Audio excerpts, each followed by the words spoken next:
السبب الخامس مؤمنانو پنځم سبب د نجات د زنا نه هغه تقویت الایمان دی چې کله د مؤمن ایمان قوي وي او مضبوط وي اس کله دی فحشا او دی بهایي او دی بدنی ته نه نږدې کېږي ځکه الله رب العزت په قرآن کې د یوسف علیه السلام په باره کې وایي ولقد همت به وهم بها هغه زنانه پوخ او قوي قص کړو ځکه هغه ځان ډولي کړو خیسته کړو دروازې بند شوې وي د دې لپاره چې د یوسف علی السلام نه مطالبه وکړي او خپل حاجت تی پوره کړي ولیکن یوسف علی السلام د دې نه بچ شو ولې بچ شو ولولا را برهان ربي کو چې یوسف علی السلام د الله رب العزت برهان نو لیدل برهان څه شی دی علماء د دې ډېرې معنی کړې دي چې څوک وایي چې د یوسف علی السلام تصویر ښکاره شو څوک وایي جبرئیل علیه السلام راغلی دی ته وایي چې دا کار مه کوه څوک وایي چې آیت الزنا په دیوال باندې لیکل شوی چې ولا تقربوا الزنا د آیتونه لیکل شوي خو دا اسرائیلي خبرې دي په دې کې ډېر ورنوتل نه دي پکار تصدیق او تکذیب نه شي کېدلی ولیکن د یوسف علیه السلام برهان هغه تقویت الایمان د ایمان تقویت او مضبوطواله ځکه مخکې الله رب العزت وایي چې ولما بلغ اشده هر کله چې یوسف علیه السلام ځوانۍ ته ورسېده الله وایي ما هغې ته حکم او علم ورکړه الله رب العزت یوسف علیه السلام ته دین ورکړی ایمان ورکړی په دغه ایمان باندې ژوند زندگی تېروله د دې وجې نه د ګناه نه د انسان بچ څومره چې ستا ایمان اوچتېږي دا مجربه خبره ده څومره چې ستا ایمان قوي کېږي هغونه به د معصیتونو د ګناهونو نه راوځي کله چې ایمان دې کمزور دی او ضعیف دی او ایمان کې دې څه نشته نه په هرې معصیت او په هرې ګناه به ته وردانګي زموږ معاشره نن چې د ګناهونو او د معصیتونو سره روږ دی د وجه دا ده چې ایمان په نشي حساب دی ایمان ډېر کمزور دی تاسو څه فکر کوئ مؤمنانو چې هغه ایمان چې یو سړی مسجد ته رانولي نه دا ایمان به انسان جنت ته څنګه داخل کړي هغه ایمان چې سړی د زنا نه بچ نه کی دغه ایمان به سړی جنت ته څنګه داخل کی هغه ایمان چې سړی د غلا نه ونه ساتي دغه ایمان دا به جنت ته انسان څنګه پورې باسي هغه ایمان چې یو سړی د قتل رابند نه کی د مسلمان د وینې ته کولو نه دغه ایمان به یو انسان څنګه جنت ته داخل کی خپل ایمان دی وګوره چې ستا ایمان څومره دی او په کومه اندازه کې دی هغه ایمان چې یو سړی ته دومره وخت او ټیم ورنکړي د الله د بندګۍ دپاره د اوږدې سجدې دپاره او د اوږد تلاوت دپاره او په هغې کې خوشحاله نه شي دغه ایمان به څنګه د الله مخې ته د انسان وردی او د نجات او د کامیابۍ لار به د دې دپاره ولټئ مؤمنانو هغه خلک چې سلف او عفت او پاکدامني چې پکې وه د هغې وجه دا وه چې د هغې ټولنه کې ایمان قوي و د ایمان د تقویت دپاره خواري کول او محنت کول حتی لوی لوی خلکو چې هغې به د خپل ایمان هر ورځ د تازګۍ غم کو ما ورته په میاشتو او په کلونو باندې د ایمان د تازګۍ او د تقویت هېڅ غم نه وي عمر رضی الله تعالی عنه امیر المؤمنین رسول الله صلی الله علیه وسلم فرمایي هغه شخص چې شیطان په کومه کوڅه باندې رواني او عمر رضی الله ویني شیطان په هغه کوڅه باندې نه ځي هغه ملهم انسان جنتی انسان صحابه به کله کله راټولول او دای به ورته ویلي صحابه ته چې تعالوا نزدد ایمانا راشي چې د خپل ایمان قوي کو او دارنګي د الله رب العزت سره نورم تعلق او رابطه جوړ شي په مجلس کې به کېناستل الله عظمت او جلال او لوی به بیانول او ذکر به وکړو نه لږ ایمان به سره را جوړ شي نن ایما او ته د خپل ایمان د تقویت دپاره ایمانی مجالس لرو بعضې خلکو ته د ایمان داسې ښکاري لکه غر یو سړی مؤمن شو بس دا به د غر په شان ولاړ وي هېڅ به خرابېږي نه مؤمنانو ایمان خرابېږي ایمان زړېږي ایمان شلېږي ایمان ختمېږي حیثم رحمه الله فرمایي وایي د ایمان مثال کالبقل کله چې یو تیغ په ځمکه باندې راوخیږي کله چې یو د دې لحاظ وکړی شي ساتنه یې وکړی شي دغه تیغ ځي غټېږي قوي کېږي مضبوطېږي د هېچا وس او طاقت په هغې باندې نه لګي چې دغه تیغ به خراب کړي او دارنګې هغې ته نقصان ورسي ته یو ونه ناله کې د هغې نه ګرد چاپېره غنې نالې کې د دې دپاره چې حیوانات دې ته را نه شي او دا ونه خوري هغې ته سات له اوبه اچې د دې دپاره چې دا تقوي شي او نمو وکړي دغه بوټی خیږي داسې وخیږي چې غټ غټ څانګونه وکړي په ثمر باندې راشي او دې صاحب ته ډېرې ګټې او فایدې ورسوي نو کذالک الایمان په ایمان حفاظت ونه کی ایمان ته د انګړ ونه وای او د ایمان د تقویت لپاره فکر ونه کی او د عمل صالح او علم ونه چې دا ایمان کې دې شي حیوانات راشي هغه سره وخوري دا ایمان یو چا د خپې د لاندې شي وایسته هغه تیغ مات کی او ختم شي هغه خواري او مهنت او ګټه هر څه به د منځ لاړ شي صحابه د دې لپاره دعا کوله عبد الله ابن مسعود رضی الله عنه په اکثر دعاګانو کې دا دعا چې اللهم زدنا ایمانا زما ایمان زیاتی کې او نورم قوي کی دا جون زندگی و عبد الله ابن رواحه رضی الله تعالی عنہ بخپل ملګری رانی ول په لار کوڅو کې تعالوا لنؤمن بربنا ساعه راشي چې په الله باندې لږ ساعت ایمان راوړو ټول ورځ په خوب کې تیر کا په غب شپ کې تیر کا د دنیا سره تیر کا او به دستا ایمان 100% برابر وي دا ناممکنه خبره د مؤمنه ستا ایمان ختما خړېږي د دنیا سره وخت د خلکو سره وخت تعلقات او رابطه او خوبونه دی وکړل د ایمان په خپل ځای باندې نو پاتې کیږي معاذ رضی الله تعالی عنہ ملګری کې نول او ملګر ته ویل چې راشي چې اجلس فلنؤمن بربنا ساعه راځي کینه چې په الله باندې لږ ساعت خپل ایمان قوي کو او مضبوط کو زما استاد د ایمان د مضبوطوالي لپاره کومه کارخانه انتخاب کړې ده چې زه پلانې د قران درس اورم پلانې د حدیثو درس او باورم د پلاني عالم خطبه باورم د پلاني عالم واعظ باورم د دې لپاره چې د ایمان ته زما وب ملاوي شي او د ثمر او په میوه باندې راشي نن سبا معاشري ته وګورئ د هر ورځ نه بل ورځ ته د انسانانو اعمال کمیږي ولې کمیږي ځکه د تقویت الایمان لپاره خواري او مهنت نشته کله چې یو سړی مؤمن د یو ورځ په تیریږي او د دې ایمان قوي کیږي د دې تهجد زیاتیږي د دې ذکرونه زیاتیږي د جمعه سره تعلق زیاتیږي د نورم اعمال صالحه زیاتیږي مؤمنانو دغه ایمان دی چې تا کې موجود شو کو تا ته بربند جنې او بربند زنانه داخله شي کمرې ته هیڅ کله به هغه ته ونه ګوري ځکه دلته په سینه کې ایمان موجود دی د الله سره صله او رابطه موجود ده هیڅ کله دغه رابطه په دغه فحشا او بهیمه نه خرابېږي جمده مثال مونږ ته د عبد الله ابن حذافه السهمي رضی الله تعالی عنہ ده عمر زمو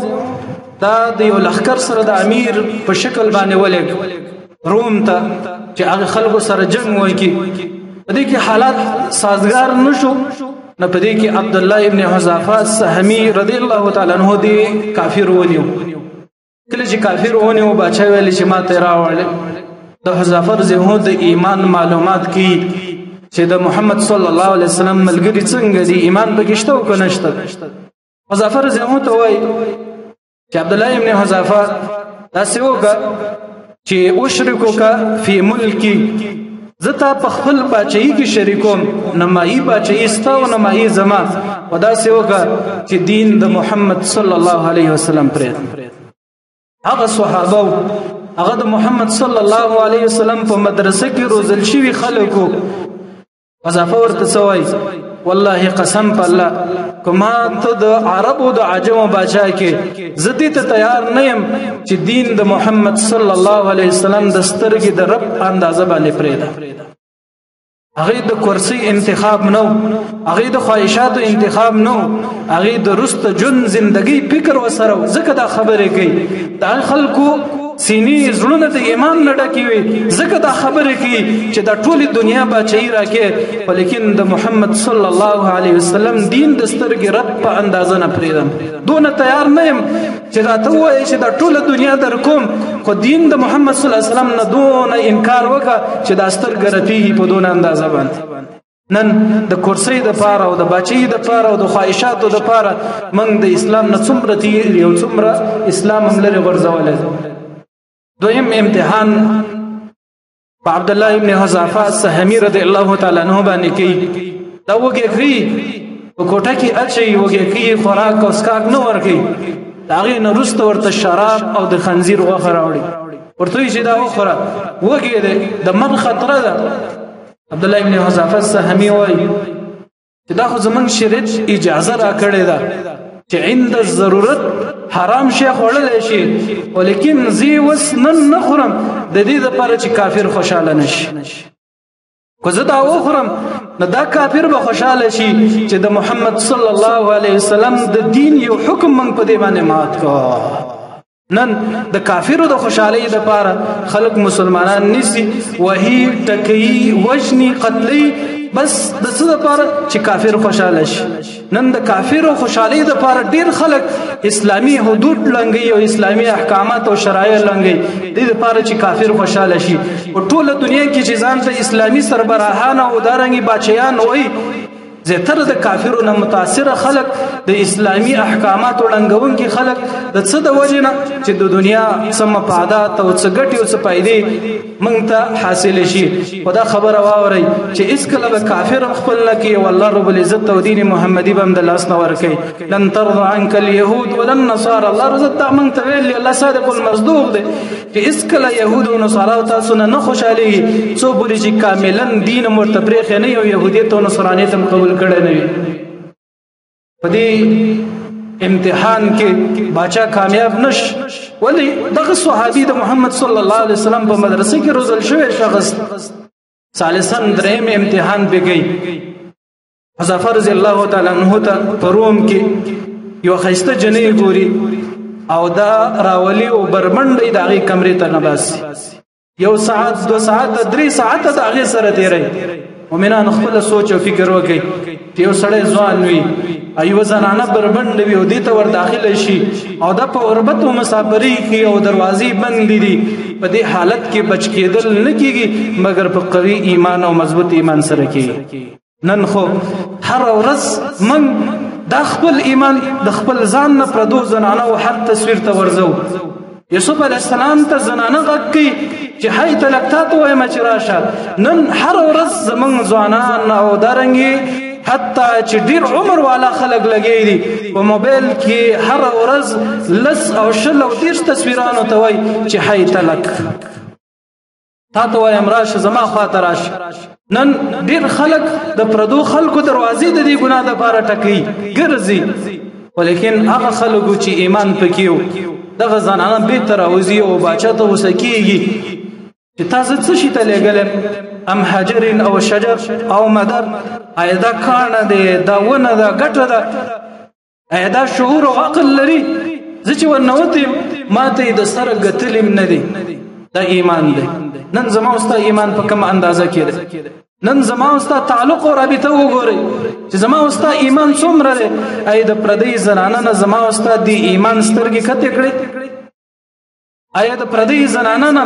زما استاد الله ستر ټول شو چې ایمان اجازه نه راکړي. دا ایمانونه زمون نشته په دغه خلکو کې دا ایمانونه دغه نه رسته سخت امتحان بګي کټوي ګرمۍ او دارنګي د حذیفه رضی الله عنه ملګری دا ورته اچي په دغه کټوي کې دغه وخی جدا جدا کیږي او اډو کې سره جدا کیږي. عبد الله ابن حذیفه ته وایي چې دین د محمد صلی الله علیه وسلم پریدا کنه دا مسیر او دا لار دی. په بعض روایتو کې راځي چې په یو غشي باندې میشته ویر ده ولیکن کله چې عبد الله ابن حذیفه رضی الله عنه رواني د کټوي طرف ته هغه په جړا کېږي. دې د بادشاہ خواته وایي چې سړی جاړي کې دې شي ریدلوي او ته چې ولې دې وجړلې هغه ډېر ایمانی کیفیت سره لوی عالی خبره کوي وای په دې مې وجړلې چې دا هو یو روح دی او تن دی زما د وجود نه بوزي وای کاش کې زما د وجود په بدن باندې چې څومره اختان ولاړ وي او دون روحونه زما په بدن کې وي او دا ټول د الله د پاره وته وي نو زه به خوشاله شوم. نن موږ د دین یریږو کو یو څوک د الله په دین باندې ووجنی او جیل تم واچي او پلانې وکي او پلانې وکي ولیکن عبد الله ابن حذیفه په دې باندې خفه ده چې ولې زما یو روح دی وزي ختم بشي د الله لپاره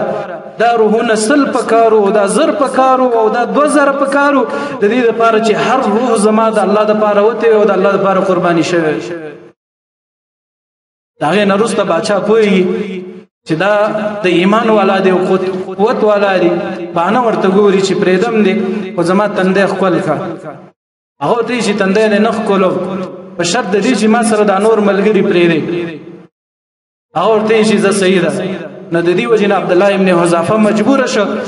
بعضی روایتو کې راځي چې د هغه په تندې لاړې وټکلې ولیکن بادشاہ د شرم د وجنه هغه آزاد کو دارنګي ملګری ورته آزاد ده. مؤمنانو عبدالله ابن حذافه رضی الله تعالی عنہ په بند کمره کې ځواني لري، خواهش لري، ارڅ لري، ایو بربند زنانه هغه ته نباسي او پروم کې خشته جنې غواړي، ولیکن هغه ته قدر ګوري نه. ولې؟ ځکه عبدالله ابن حذافه د محمد صلی الله علیه وسلم په مدرسه کې ایمان جوړ شوی. نن ستا ایمان څومره دی؟ ایا ستا نظر راکته، ستا لاس بند ک، ستا قدمونه بند کړل؟ ایا د فاحش او د بهحیا زنانو سره چې ستا کم تعلق او رابطه ده او هر شپه او ورځ ته د هغې سره خبرې کې، ایا د هغې نه رابند شي او که نه اوس هم په دغې فسق او فجور او په ګندګۍ کې اخته یې؟ کله چې ایمان قوي شي مؤمنانو د دې په مقابل کې هېڅ شی کار نه ورکوي. کله چې یو سړی د محمد صلی الله علیه وسلم په مدرسه کې وروزل شي د هغې په مقابل کې به هېڅ شی هم کار نه ورکوي. مؤمنانو، مرصد ابن ابي مرصد الغنوي رضی الله تعالی عنہ دا د محمد صلی الله علیه وسلم د وزراء وزیر مقرر شوی. هغه وزراء مسلمانان چې کله د کافرو سره بندین شي دا به تر او باسي او ته به یې راولي. په دې کې په مکه کې څه مسلمانان بندین کړی شو. په دې کې مرصد رضی الله تعالی عنہ د هغې وزراء د قیدیانو پسې مکې ته لاړ. کله چې لاړ د جاهلیت زمانه کې د یوې زنانه سره د عناق په نامه باندې انډیوالي او دوستي تېره شوې. شپه ده، وخت ګوري او ټیم ګوري چې د مسلمانانو اسیران او بندیان راوباسي. په دې کې د دیوال د سوري لاندې روان دی. په دې کې دغه زنانه ولید چې دوستي ورسره تېره شوې مخکې وی پېژاند. مرصد رضی الله تعالی عنہ ته وایي چې تعال راشه نبیت اللیل چې نن شپه سره تېره کړو. مؤمنانو تاسو فکر وکړئ، مرصد رضی الله عنه مدینې نه راغلی 450 کیلومتره مزل یې کړی، ستړی دی، ستومانه دی، مبیت او آرامګاه ته ضرورت لري چې چېرته شپه تېره کړي او آرام وکړي. په مکه کې هېڅوک نشته چې دې ته ځای ورکړي. دې ته غږ کوي چې راځه نن سره شپه تېره کړو. زما او ستا ایمانی کیفیت به څنګه وي چې نن ما او تا ته یوه زنانه یوه ښځه غږ داسې وکړي؟ نن خو خپله خلک ورپسې ګرځي. جهنم نن خلک په پیسو باندې علي، په پیسو باندې ګرځي او دا ځایونه پیدا کوي او ښځې او زنانه پیدا کوي چې دا ګندګۍ او دا فحشا او بېحیي ترسره کړي. هغه ورته وایي چې عناق جواب ورکوي چې حرم الله الزنا، الله رب العزت زنا حرام کړې ده. داسې نه وایي چې رسول الله نشته، داسې نه وایي چې څوک نشته مکه ده، داسې نه وایي چې هېڅوک نشته او راځه چانس دی او د دې سره شپه تېره کړي. هغه ورته وایي که چېرته مبیت او شپه ما سره نه تېرې، ګوره دا اهل الخیام چې دي دا د هیمې والا در باندې خبروم چې دا راغلی دی او د مسلمانانو قیدین تختهیې وړي. ولیکن مرصد سره د دې دمکۍ بیا هم نه تیارېږي. مؤمنانو مرصد پوهېږي چې دا خلک خبرېږي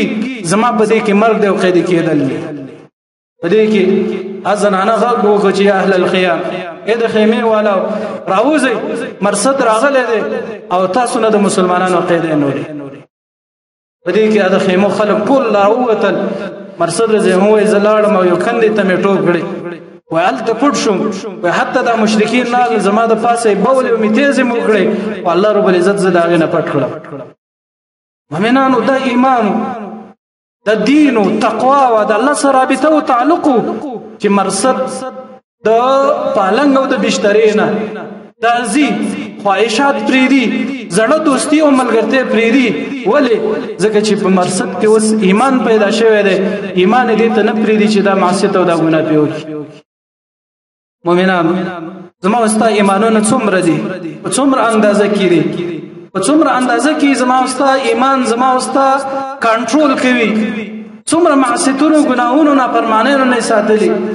څومره د الله سره تعلق او رابطه یې راته جوړه کړې؟ څومره د الله عظمت او جلال یې زموږ په زړونو کې اچولی دی؟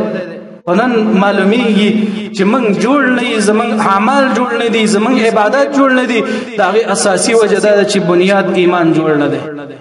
کله چې ایمان جوړ شي د انسان ټول ژوند زندگی جوړیږي. ایمان چې جوړ شي بیا حرامو ته ضرورت نه کوي،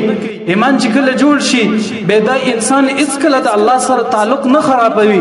الله سره څلوري ساعت پر رابطه کې دا انسان جون ژوندۍ تیروي مؤمنانو د دې معصیت د دې ګناه نه چې موږ بچ کیږو دا به ایمان بچ کوي ولیکن د ایمان د تقویه د ایمان د مضبوطولو د ایمان د کمال ته درسولو لپاره اوس د چا سره د خواري فکر او غم دی بس یو سړی کلمه وایي مونږ نه کوي او دست نه کوي ذکر نه کوي حلال او حرام نه ګوري دوکي خیانتونه رشوتونه نور هر قسم ګندګۍ نه کوي به هم دعوه کوي چې زه مسلمان یم بس یو سړی د کلمه وایي بس د الله رب عزت کور نه پیژاني سجده نه پیژاني رکوع نه پیژاني درنګ خپلوان گاونډیان نه پیژاني درنګ نور معصیتونه ګناونه نه پیژاني څلوري صحت په معصیت او د الله په نافرمانی کې ډوب وي به هم دا دعوه کوي چې زغټ مسلمان هم بس زما ایمان نه خرابېږي صحابه به د ایمان د تقویت لپاره دومره فکر وسره چې هر یو به د بل سره ملاوېده د مخاحفظ په وخت کې به دا صورت یو بل ته وي چې والعصر ان الانسان لفی خسر انسان په تاوان کې د تاوان نه څنګه بچ کېږي الا الذين امنوا مگر هغه خلک چې د خپل ایمان حفاظت او ساتنه وکړي هر صحابي چې د بل صحابي سره ملاوېده د ملاقات په وخت کې به یو بل د ترغیبا دا صورت وایي چې الا الذين امنوا هغه کسان چې خپل ایمان حفاظت او ساتنه وکړي وعملوا الصالحات تونیک عملونه وکړي وتواصوا بالحق وتواصوا بالصبر دا دو جملې خو نن سبا دور کې بيخي کټ شوې دي تواصي بالحق چې یو سړی ته چې ته په حق مضبوط شو او قوي شه او دا قران او سنت ته ته مضبوط وردېګا او نور باندې خلک یې روي او دا رنګي خلک به ته ذهنونو کې وسوسې او سوچونه او فکرونه چي تواصي بالصبر نن سبا ورځ د چې سړی ته په صبر باندې تلقین وکړي چې صبر وکړه یو څو ورځې دی ژوندۍ دا تکلیف وي مشقت به وي یخني او ګرمي به وي سخت به وي ولیکن جنت دی او د جنت پراخه جون او زندگی ده په سلب کې والله العظیم چې په غلو کې دا صفت موجود چې یو بل د تواصی بالخير کول امام احمد رحم الله چې کله جیل ته لاړ په جیل کې یو غل لاله او امام احمد رحم الله ته ویلې چې ګوره زی په غلا باندې راوسته یو موضوع ریواله ما ال نه دیواله او ته د امت هغه څوک چې پېښوي او تاسو به اقتدا کیږي پام کوي چې تثبت او استقامت اختیار کړي او ته وخو یې مستانه برسته خلک ټول خوږي امام احمد رحم الله به تر مرګ پوري دی غلطه دعا کوله امام ته تثبت او استقامت راکړ نن د خلک په بيدینۍ باندې ری په بدعت باندې دی ری داسې تواسي بالحق نشته چې تا توسط په حق باندې وکي چې دا حق دی او دا مسله راوړي او په دې باندې عمل وکړه دار به ته وي دا پرې د ورور به ته وي پرې د تر به ته وي پرې د ملګری دوستان به ته وي دا پرې د مشکلات بږي تکالیف او کړهونه بږي مؤمنانو دا صورت زده کی د دې لپاره چې تاسو ایمانونه تقویه او قوي شي الله زموږ ایمانونه مضبوط کړي الله موږ ته استقامت راکړي